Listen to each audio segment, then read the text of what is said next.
8 bluegrass licks that will bring you from a 5 chord back to a 1. We're going to start off normal and we are going to progressively get weirder. Here we go.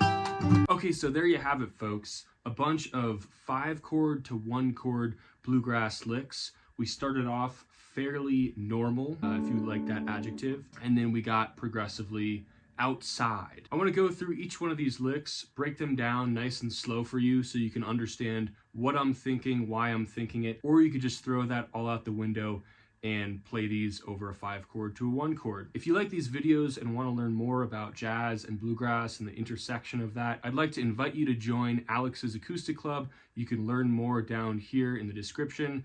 At the very least, if you can like and subscribe, comment on this video, it helps out the channel a lot and motivates me to do more. First off, we're in the key of G, G major. In the key of G major, what is the 1 chord? G major is the 1 chord, which means D is the 5 chord, G, A, B, C, D.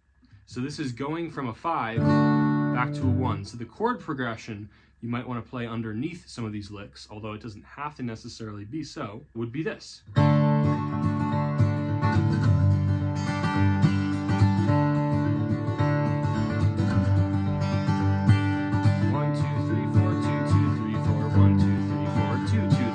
Just a nice 5 to 1 resolution. Now, of course, there are a lot of hot licks and some standard stuff that you should be able to quote and play over this. The first couple of phrases, licks, allude to some of that language, and the latter half alludes to other genres and to create a lot of tension that maybe you don't typically hear in bluegrass. I'm not saying that the latter, the tension, is what you should be striving for always, but it can be a fun tool to have at your fingertips if the situation arises where you think it might be appropriate or inappropriate. It's really up to you. The point is, let's start within the bluegrass world and then venture out. So lick number 1. Lick number 1 is my take on kind of a Tim Stafford-esque Blue Highway open strings lick. I think I pulled this lick from one of Tim's solos, maybe What Will Become of Me off of one of those Blue Highway records.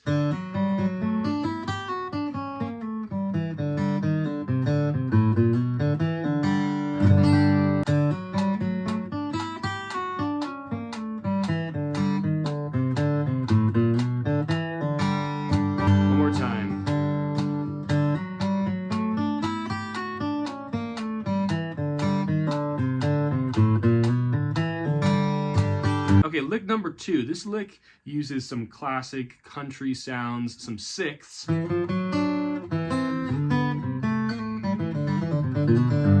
Right, a really kind of fiddly sounding lick. I hear fiddle players and mandolin players play around with sixths a lot with great success. And so this one, we gotta use that open string to create this phrase.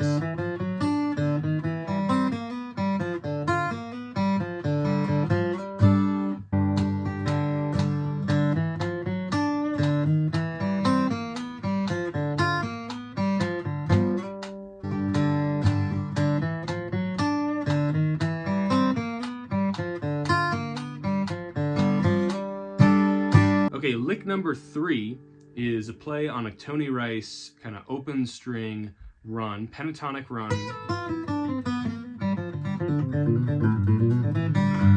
Right, it's a way to gradually come from up the neck. Right, this open string, as we've talked about in previous videos, gives you the opportunity to switch positions. Right? Right, and what we're doing is we're just walking down, we're descending, and we're using those open strings to create a cascading effect. Let's try this one nice and slow. 1, 2, 1, 2, 3, 4.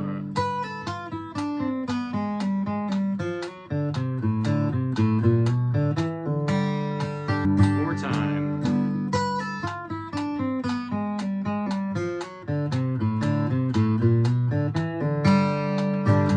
Okay, lick number 4. Let's start to go off into a different world entirely. On this lick, I used this guitar pattern, right?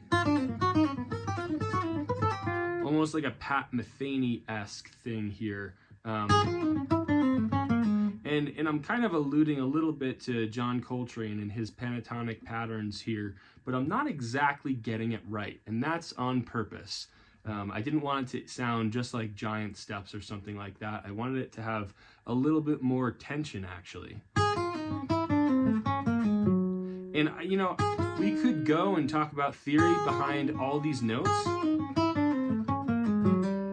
but the point that you should be thinking of is that, first and foremost, this starts wrong. This starts in the wrong key, right? We're here, right? And so if we're in D, the correct place to play would be right there. But we're offsetting by a half step down, right? So much tension, so painful to hear, kind of bad, objectively. Kind of objectively wrong, right? So we're playing with wrong, resolving to right.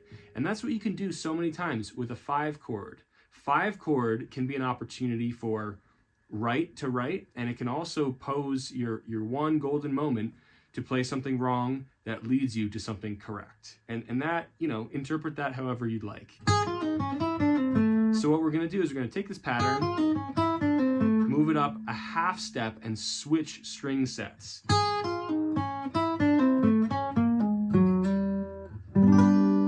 Right? So what you want to hear in the back of your head, it's hard to hear, right, is that.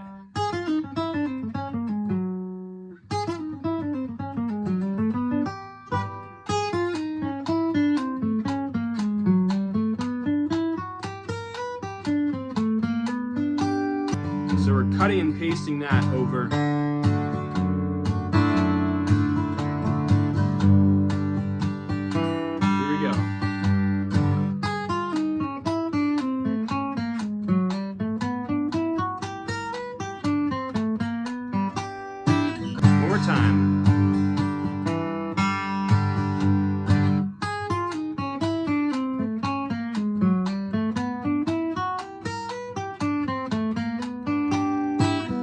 Okay, cool. Now that we're getting weird, let's do another one. This next one isn't so weird, and it just uses the idea of pentatonics and offsetting pentatonic patterns by a half step to create tension and then resolve back to your 1 chord, right? And we're doing that over the 5. Again, 5 is your chord to create tension, 1 is your chord to resolve. So what we're going to do is we're going to steal this from a guitar player named Lenny Breaux. He influenced a lot of modern jazz guitar players with these pentatonic cluster patterns that were very movable chromatically. And this lick, it's a very fourths heavy pentatonic pattern, and you can use that, all the consonants in there, to create tension by just offsetting everything by a half step. So we're going to move, in this case, a half step up. This one is one of the only licks that has a pickup note. And we're going to start on 4 and 1. So 4 and 1. Here we go.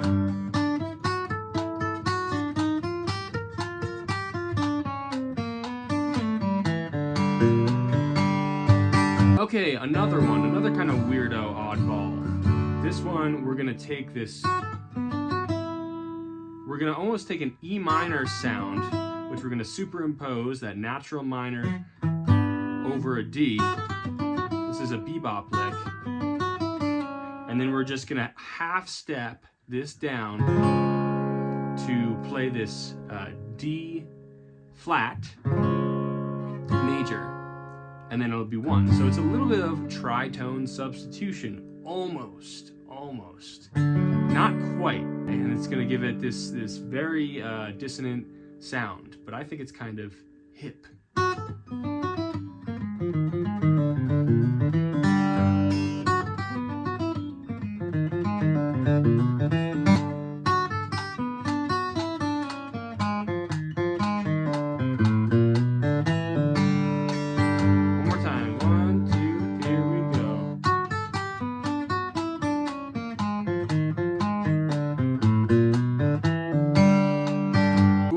Getting lost in the sauce a little bit here.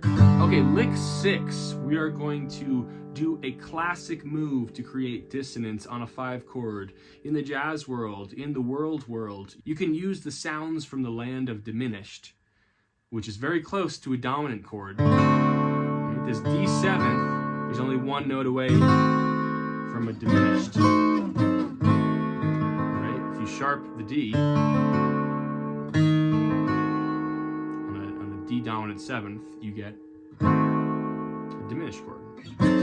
So those two are similar, and we're going to borrow from the diminished language to create tension over a 5 and resolve to a 1. Here we go.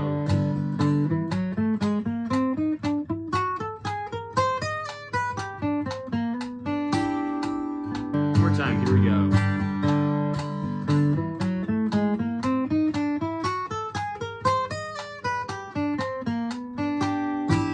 Okay, last lick. We're going to use some slides.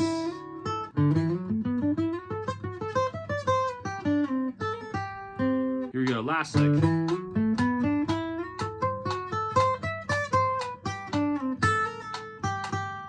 One more time.